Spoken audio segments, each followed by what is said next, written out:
Hey guys, so here we go. This is for Friday. We're going to look at lesson 8 today, two-dimensional relative motion. We'll see how long this one takes. I may also do the intro to, or the recap of projectiles, but we'll see what happens. Before I do any of that, I want to add one more thing to your formula sheet here. It came to my attention that it would be useful for you guys to have the quadratic formula. If we don't remember what that is, it looks something like this. X equals negative b plus or minus the square root of b squared minus 4ac all over 2a. And this thing is useful for finding roots of quadratics if factoring them is difficult, shall we say. This would have been useful for question number, I want to say it's question 10 out of lesson 5. Let me double check that.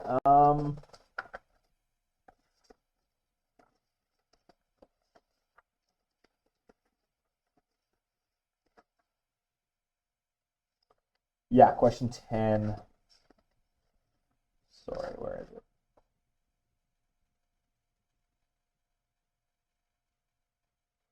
Question 10, lesson. Is it already left back to lesson 4? Yeah, question 10, lesson 4. So I am sorry, the delayed reaction getting this in here. Some students came in yesterday, had a question about lesson 4 and 5, and so we went over that, which drew that to my attention. Also, I want to make a note here. There was only one lesson for Thursday because I did want you guys to look at the supplemental kinematics lesson. As always, if there's questions about any stuff, please do ask. I had a bunch of students in here yesterday, and that was great. They were getting help on a bunch of different stuff. So feel free to come in here at lunchtime. Yeah, I'll do what I can to help you guys out. So, okay, here we go. We're going to look at two-dimensional relative motion. I'll keep the formula sheet handy. Let's go. So,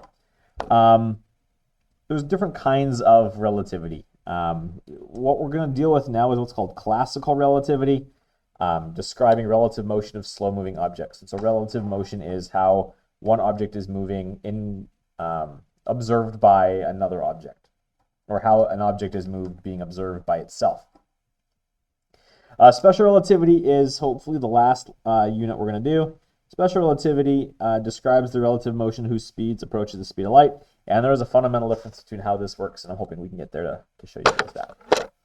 In this section, the problems that we're going to concern ourselves with are going to be slow moving, things like boats on rivers, planes throughout the air. And I will do what I can to, if we get to special relativity, to distinguish the difference between these ones. So, here we go. I don't know how much time you guys have spent in boats on rivers. I do realize this is not a part of everyone's childhood. My dad and I grew up fishing a lot with my dad, so I was on the river all the time. It was not hard for me to understand or for me to experience kind of what's going on in this problem here. If you launch a boat from the side of the river here, or the river portion here is important because rivers have current.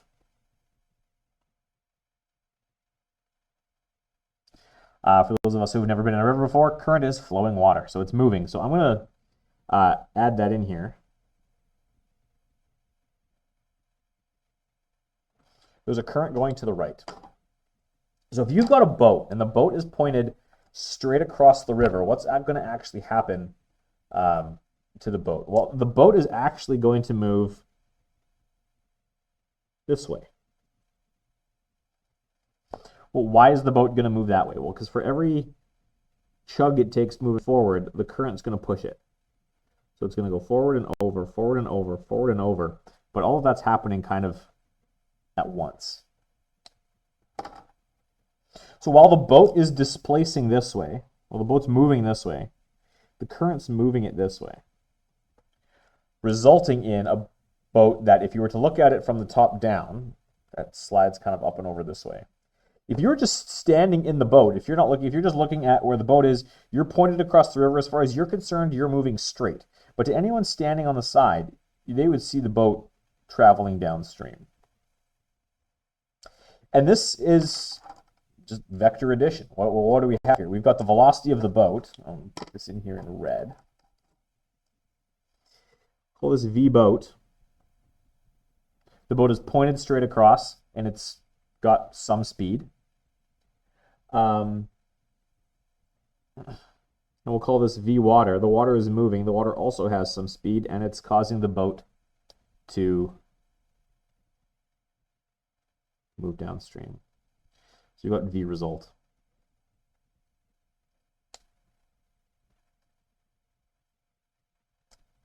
So this is, I mean, it's vector addition like we were doing before, but it's nice because typically the current flows parallel to the riverbank, and typically you point your boat straight across, and so this is going to be perpendicular to each other.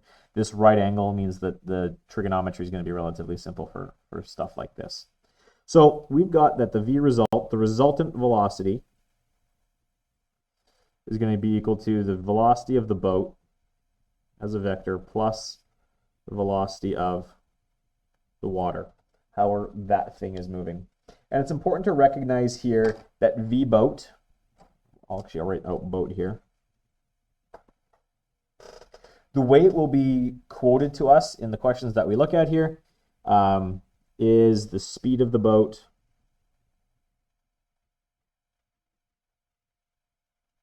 in still water, is typically how it will be said.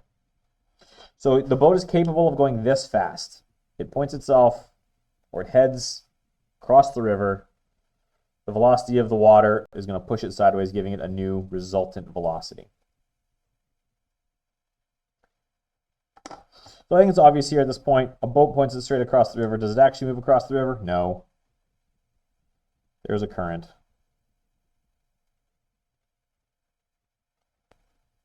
And we've already got the formula. This formula right here, the resultant velocity is the boat plus the water, is what we would have put down in there. So flip the page. Let's do a couple examples of what this looks like, and so you can get a chance to see how these things are worded. So we've got the boat in example 1 needs to cross a river, but must avoid a waterfall downstream. How can the boat move across the river? So we've got a waterfall here. I'm just going to go like this. It's top down, so it's going to be hard to tell that this is actually a waterfall, but that's doom. Okay, boat needs to not do that. With the boat, if we look at how this thing is worded, the boat needs to cross the river. Okay, we want the boat to be able to go straight across the river, but we have a current here. So what we want is a resultant velocity that looks like this. So I want V result. This is what we want to have happen. Boat wants to cross the river.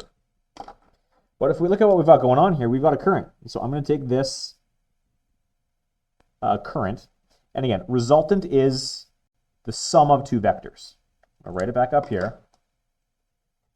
V result is equal to the V boat plus V water. And if we remember how we add vectors, we add them tip to tail. So we're going to have a boat vector plus a current vector that gives us something that looks like this. Well, the only way for that to happen, if the current goes like this, the boat is going to have to go from the base of the resultant to the base of the current. So this is going to be my V boat, and this is going to be V water.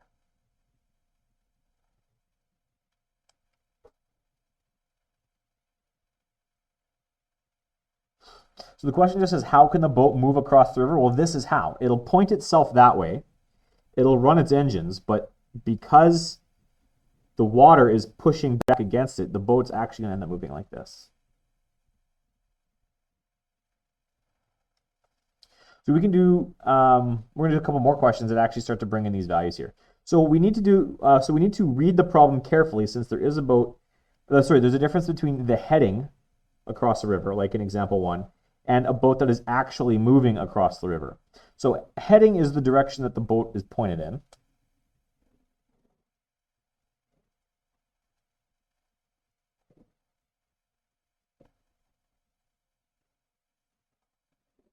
And the moving is what is actually happening.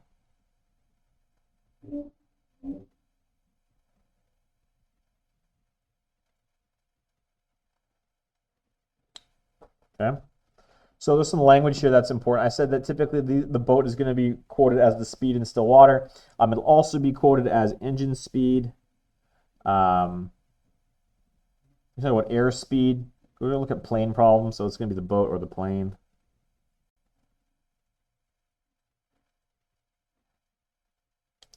And then there's ground speed, moves, and there's net velocity, or it wants to move in this particular direction. Those are all referred to as, or those are all resultant velocities. So let's do example 4. I don't know what happened to example 3. It vanished. Here we go. A boat wants to move straight across the river. Across the 30-meter wide river. The current in the boat the current in the river is moving at 4 meters per second, and the boat's speed is 6 meters per second. At what angle should the boat head? Okay. So it tells us what the boat wants. The boat wants to move straight across, so that's going to be our resultant. This is the result. Okay. The current's flowing down this way. V water. So if I want to add something to V water to give me my resultant velocity, the boat's going to have to travel that way.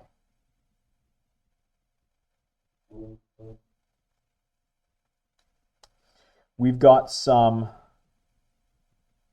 information here. We know that the V velocity of the boat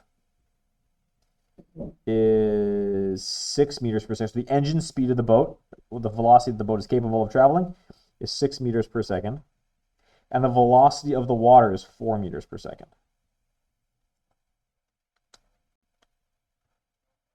This particular question says, at what angle should the boat head? So all I need to find is this. I've got a triangle here. This is 90 degrees because the result, if you look at what's happening here, the resultant is going straight across the river. The current is parallel to the shore, so that is where the 90-degree angle is. So this is the hypotenuse, that is the opposite. So we're going to use sine. Sine theta equals opposite over hypotenuse. So theta is going to equal the sine inverse of opposite, which is 4, over hypotenuse, which is 6. So it's going to be sine of 4 over 6. That's going to give us an angle of 41.8 degrees. And then we're quoting direction. This thing is pointing against the current, so it's upstream. So the way we would say this is 41.8 degrees upstream. We wouldn't use north, south, east, west in this particular example. Like we wouldn't say north of east because we don't know which way north, south, east, west is, but we do have, in the context of the problem, this idea of upstream and downstream. So 41.8 degrees upstream is the way that this thing is going to point. We could take this thing further. We could add a question to this. Okay, so we know the heading. We could figure out, okay, how fast is the boat traveling across the river?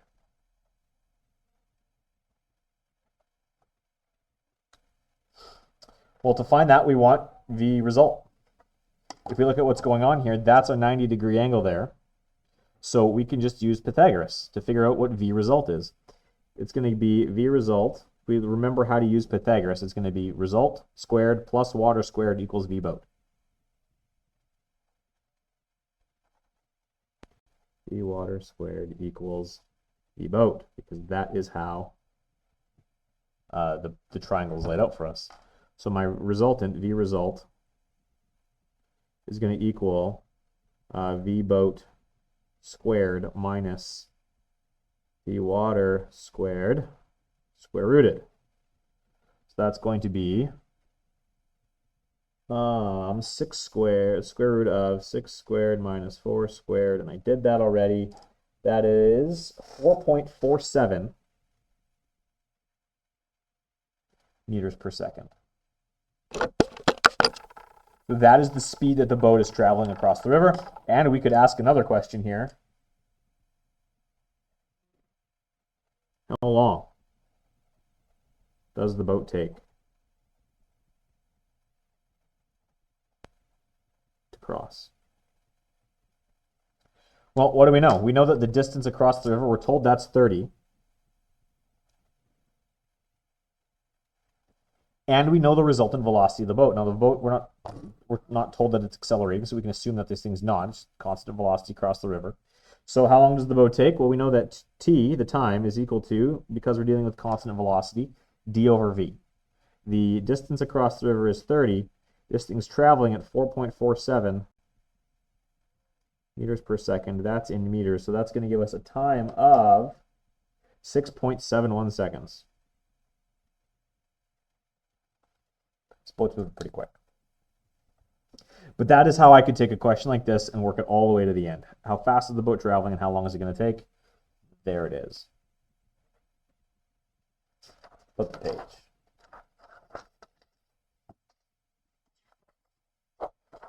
We're going to plane problem now. River problems are generally right angle triangles. We like them. The trigonometry is easy. We're generally heading straight across the river, or we're moving straight across the river, or we're pointing straight across the river, and the current is typically parallel, well, it's always parallel to the shore. So those are going to be nice right angle triangle problems. Now, where things are going to get interesting is when we have airplane problems, wind speed, the direction that the plane is traveling in. These involve non-right angle triangles. So we're going to use those solving by components or sine and cosine law. Here we go. So we're going to do example 5. I'm going to do it 2 different ways. First, I'm going to use sine and cosine law. Second, I'm going to use components, just to show you how it works. So we've got a plane flying west at 300 kilometers per hour, and the wind is blowing northeast at 100 kilometers per hour. What is the resultant motion of the plane relative to the ground? It says draw and fill in the chart provided. I got rid of the chart provided because I actually want us to do this ourselves. So let's draw this thing. I have a plane. It is flying west. 300 kilometers per hour. That is V plane.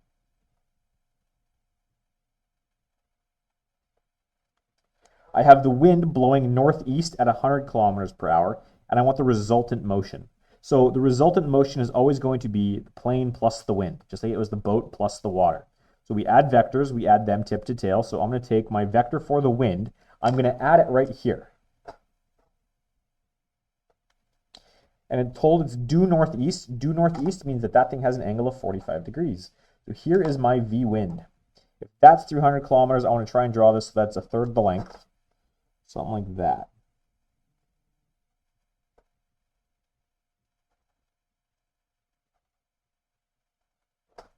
Okay.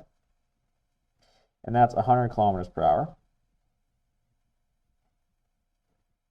And we know that this angle here, because this is due west, that's northeast, this guy's coming in right along that cardinal direction. This angle here is 45 degrees. Oh, and I should label that, this is V wind. So my resultant velocity here is going to be this guy. There's my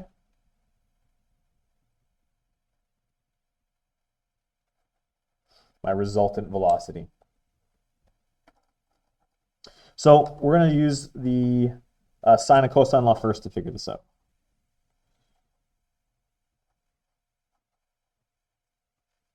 And I'll show you what this would look like broken up into components. Okay, so sine and cosine law. This is the angle we want. And we want to know how fast this thing's going. Well, I guess we could have used...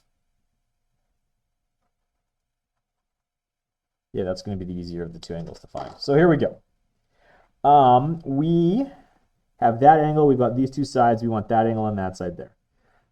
So in order to do this, the first thing we're going to need is, if you remember how sine law and cosine law work, for sine law, I need an angle and an opposite side. I need 2 angles and 2 opposite sides. I got one angle and some opposite sides. So I can't use sine law first, so I'm going to have to use the cosine law. Cosine law is going to let me use that angle into these two sides to find that side there. So I'm going to get that my V resultant is going to equal squared. I'll just write the cosine law out using the information that we have here. Equals V plane squared plus V wind squared minus 2V plane V wind cos theta. So now I can fill this thing in. I'm going to get my V result, and I'm going to take the square root of both sides right away here. V plane is 300. V wind is 100. Square those both. Minus 2 times 300 times 100 cos, oh, I shouldn't have called that theta. I'll call that cos x because I labeled that as theta, but this is actually the angle I wanted to use here. So we'll call it cos 45. If we do that, we're going to find that our resultant velocity is, let me grab my calculator here. I want the square root of 300 squared plus 100 squared minus 2 times 300 times 100 times cos of 45. Close those brackets equals. I got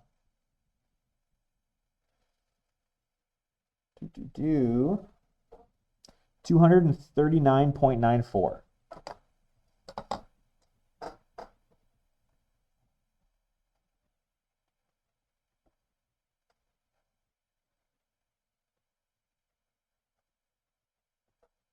That's going to be kilometers per hour because everything else is in kilometers per hour.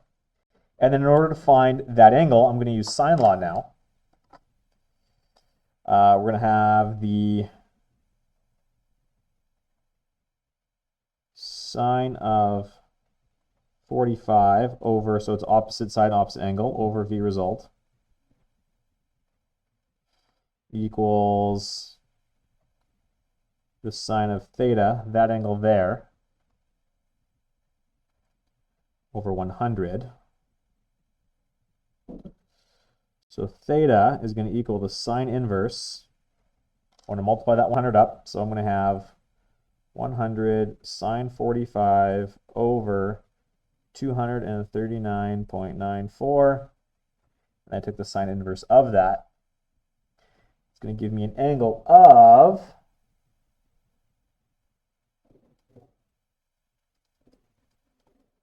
45 divided by 239.94. I got 17.14 degrees.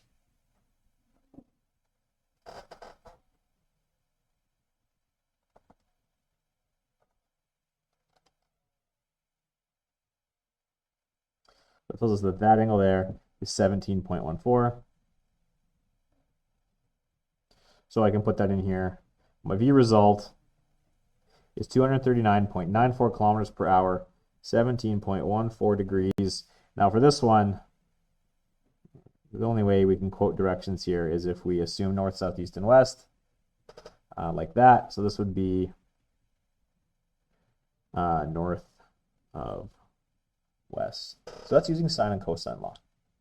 Again, relatively straightforward. Math's not terribly difficult. I'll show you what this looks like using components. The exact same question.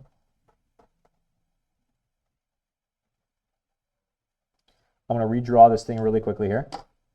Well, with components, I'm actually going to split it up. You've got this guy, my V plane.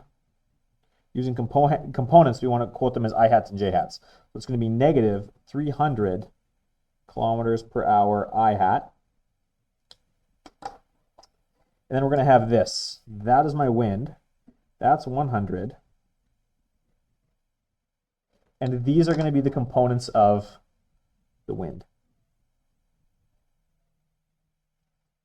So this is going to be V wind X and V wind Y, and that angle there is 45 degrees because this thing is northeast. So I guess put these in here. V wind Y is, which looks like V windy, which is fun, but whatever, is going to be 100, and it's opposite the 45, so it's going to be 100 sine 45, and V wind X is going to be, which is like wind X. It's like wind X and windy. Weird. Anyway, 100 cos 45. So these two values are 70.71, both of them. So that's going to give us a V wind that is equal to 70.71 I hat, and it's positive because it's to the right, plus, because it's up, 70.71 J hat kilometers per hour. Now, if I'm going to use components to add these things together, I just add the respective components together. I'm going to have, so to figure out my V result, that's going to equal V plane plus V wind. So that's going to equal negative 300 I hat plus 70.71 I hat plus 70.71 J hat. I can add my I hats together. That's going to give me negative 229.29 I hat, negative 300 plus 70, plus 70.71 J hat. Now I can put this thing back together and figure out what my V resultant actually should be. So negative 229.29 I hat is going to look like that. That's 229.29. The negative is just a direction. And then the plus 70, so I'm going to add that to the tip. We got 70.71. And we can find our resultant velocity. That's going to equal the square root of 229.29 squared plus 70.71 squared. So the square root of 229.29 squared plus 70.71 squared equal to 239.95, which is basically the same thing I got before.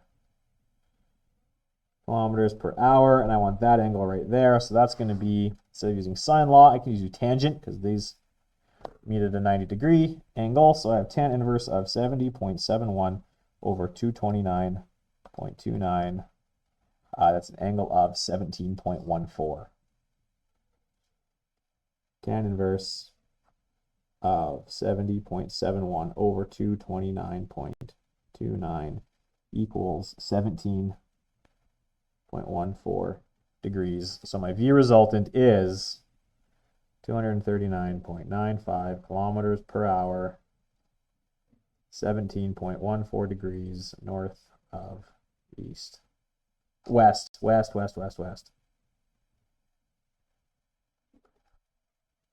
Which is exactly what we got before, which is cool. Doesn't matter which method you choose to take, both will work. You just have to decide what the best way is for you to tackle any given problem as you approach it. If sine law, cosine law is not for you, break things up into components and add the pieces together.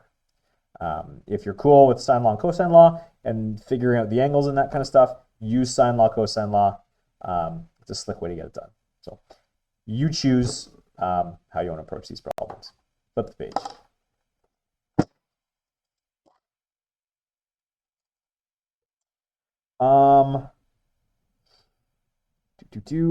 We can skip example. Example 6 is very similar to example 4.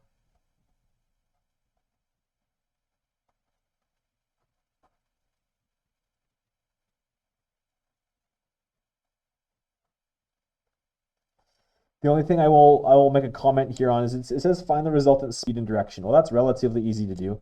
I'm going to redraw some triangles here. I'm not going to do the entire example. I'll just show you kind of piece by piece how this would work. So we've got the boat is headed directly across the river. So this guy here is V boat. The boat is pointed directly across the river, and we're told that V boat is 2 meters per second. The current is flowing, picture here, currents to the right at 1 meter per second. So the resultant speed and direction of the boat, actually I should put in here what that is. That is V current.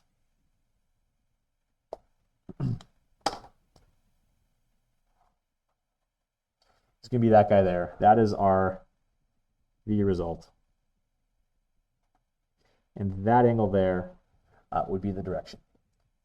Easy to do. It's tangent and Pythagoras. Now, the only other, it's not a trick, but the only extra piece here is for part B, where it says to find the resultant distance that the boat travels in crossing the river. I'm going to draw that triangle out. We know that the river is 50 meters wide. We know that as the boat is traveling across the river, it's being pushed this way. We don't know what that distance is. We just know it's because we don't know how long it's taken to get across the river, right? It's 1 meter per second times however long the seconds are. But this guy here, the resultant distance, is what we're asked to find. Now, I haven't drawn, see, I didn't draw them properly. This one should have been a lot longer. This one should have been a little bit shorter. But the thing I wanted you guys to recognize here is these are supposed to be, you know what, I'm going to redraw this. My apologies.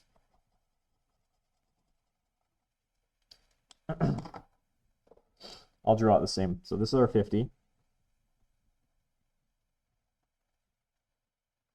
This is the displacement down, and this is going to be my V result.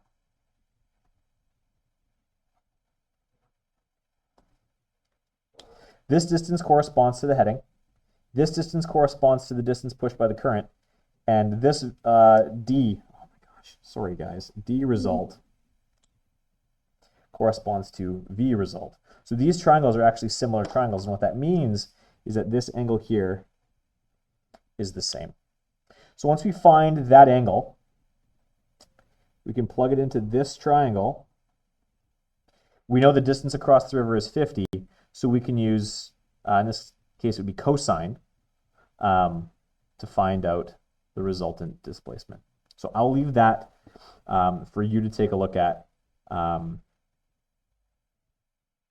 But that is, yeah, I just wanted to talk about how that would look. Flip the page again. I'll show you what your homework is. That's the end of the lesson. There's gonna be some plane problems, some boat problems. It's gonna be good. Your homework for this section is, let me pull up my homework questions. I want you guys to do questions 4 to 8. If you look at questions 4 to 8, they all reference question number 3.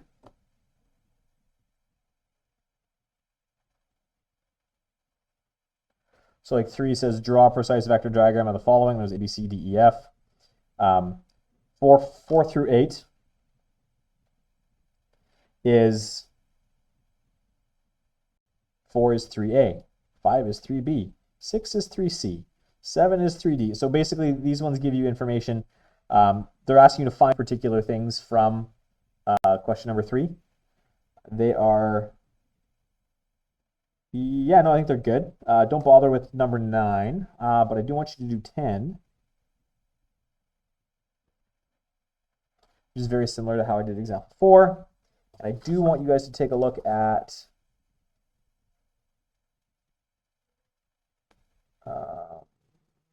number 4.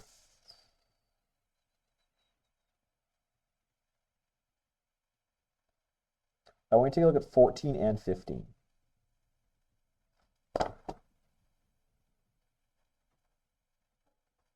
Okay, I don't care if you use components. I don't care if you use sine law, cosine law. But you are going to, so if I take a look at 14 and 15 here, you've got, in 14, you've got a plane traveling south or yeah, traveling southwest, and the plane, the resultant is 30 degrees south of west. So you're going to want to find the wind speed. It's asking for it components, the velocity, and the wind speed and direction. So you have to go find it. This one's actually asking you for components.